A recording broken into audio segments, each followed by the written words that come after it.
Okay, for this review I'd like to look at something different, at least for me. I want to warn any left-leaning Democrats that they might want to turn away because the sight of this weapon has been known to burn the eyes out of left-wing Democrats. The AK-47. Alright, there she is there. It's iconic. Everybody knows what it looks like. Everybody knows the shape. This one is particularly evil. I can actually feel heat emanating from it. It features very evil features like a bayonet. That is a scary thing there. This, your average shooter will never use. And I can't even get it off. That's how evil this rifle is. There we go. We can get away with that without that. We have a folding stock. Very evil. Stock's kind of cool. Unfolds thusly. There's the weapon there with the stock out. Features the evil standard capacity magazine that we've seen since the advent of this weapon. Holds 30 rounds. This particular model is a Norinco that was banned from importation back in '87 or something like that. That's how long I've had this sucker. No collection is complete without an AK-47. What's good about this AK-47? Well, the stock folds up and it makes a fairly compact package if you want to keep it in a vehicle or something like that. It's not particularly accurate. It's very reliable, as AK-47s are. It's a pretty basic weapon. The sights are crude, but for its intended purpose of what I use it for is just getting out there and plinking a little bit. It's fun. I would not recommend the folding stock. Okay, you can get this in a vehicle easily, but when you're trying to get a cheek weld, which are actually about up here to get the iron sights, this will pound your face. This is a jaw buster right here. Very uncomfortable. The advantage to the folding stock also is you can always shoot Iraqi style by holding it up over your head. That's a joke, by the way. Okay, so it's kind of cool to look at, not much fun to shoot. Okay, it's fairly simple. It's made out of stamped metal. Let's take a closer look at it. Okay, for those of you unfamiliar with the controls on an AK-47, they're pretty simple. This long lever here is your safety lever. You push it down with your thumb and out a little bit to get it to swing down, and that opens up the area for the charging handle to come back when you're firing. Okay, very simple. The weapon does not have a, this particular one anyway, does not have a bolt hold open device on an empty magazine, as you just saw. To release the magazine, there's another tab here underneath the trigger guard, and you would grab the magazine, push it with your thumb, and rock it out. Okay, and then you have your basic, that's it. That's all there is to it. To fold the stock, there's a button here that has the sling swivel attached to it. You can see it here. You press that in and this will swing down. This is a, I'm told the Russians got that from the German MP40. They should let the Germans keep it, in my opinion. You can fire this particular rifle with the stock folded if you would like. Okay, so it's kind of cool. Filled stripping is relatively simple. There's a spring-loaded button here that you will push in to remove the top cover, which is the sheet metal part here. So you just push that in all the way and jiggle off your cover, which is just a stainless, well, not stainless, there's nothing stainless on this rifle, it's all stamped steel. There's your top cover, just stamped steel. Okay, inside you'll find your recoil spring assembly, which is actually connected to the button that takes off the top cover. So it rides in a little track here, which retains it, so you just slide that forward and you can remove the spring assembly. There it is there. Now the bolt and gas assembly will slide back to this opening here, which is notched out. So you You just slide that back, and there's your gas piston assembly. Set this down.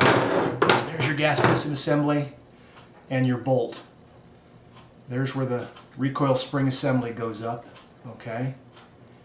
And here's your bolt, which rotates in the carrier, and you can slide it out thusly. If you look inside there, you can see it's got a big ass extractor. Probably that's part of the legend of reliability for the AK-47. That really is a large extractor. It's going to yank that sucker out of there. Very crudely machined, a lot of machine marks, where it doesn't matter anyway. Where it's polished, it looks pretty good. Okay. But there she is there. There's a look at the gas cylinder itself. And that's the basic heart of the rifle itself right there, the operating system. After you've removed that, you can remove the top guard here by rotating this lever right here. You swing that up and it will rotate this pin around, and you can lift off the hand guard with the gas cylinder cover there, and you can clean that out. I'm not going to take it off because it is a bitch to get off, okay, and I don't want to do it on camera. But there's your basic AK-47. One thing I don't like about it is, if you look at the business end, if you look at the front sight, you can see that it is not centered in the ring there. And I had to do that. I had to move it over to get it to center up on the target. Okay? On the back sight, there's no windage adjustment on it. You can see it does have a adjustment here for elevation, and it's in increments, I would imagine in meters. I believe the Chinese are metric. So there's basically how the sighting system works. So it's kind of primitive, nothing like an AR series. And then of course putting it back together is the same way as taking it apart. You take your bolt piston assembly. Oops, make sure the bolt's in there right. There we go. Slide that in there. Oh, my bolt's coming out again. I don't know if I can do this one-handed.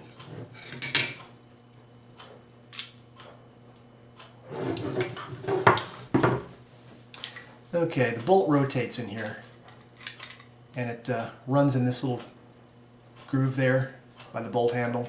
You got to make sure that's up in there when you put it in. Okay. Let's try this again. Okay. So anyway, you slide that in there. Hold that. There we go. Push it down into those notches I showed you before, and it will rotate right back up in there. You can see the trigger assembly in there.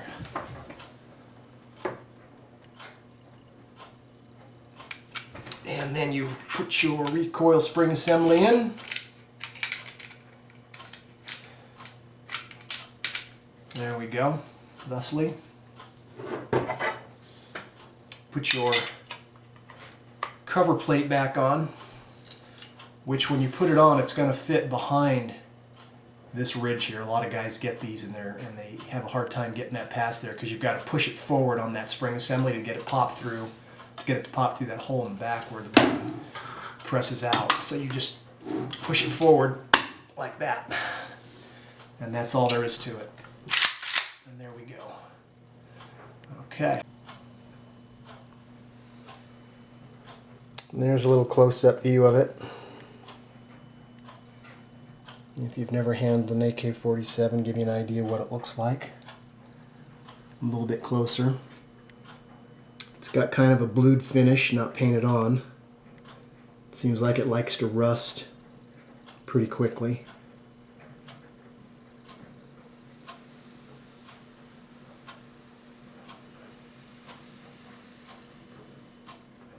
Here's a close-up view of the safety. It's underneath the stock though. Let me unfold that stock. There we go. There's a close-up of the safety. You can see the S there for safe. This will slide up thusly. This is also good for cutting the crap out of your fingers. But there's your basic safety mechanism. There's the stock coming up. No excitement there. Yeah, don't get the metal stock. Very uncomfortable. If you like to shoot Iraqi style over your head, it might be good for you.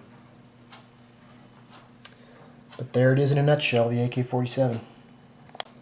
Here's a close-up of the gas block lever. Very difficult to move up. It's a pain in the butt, but you can do it. There's a dog here.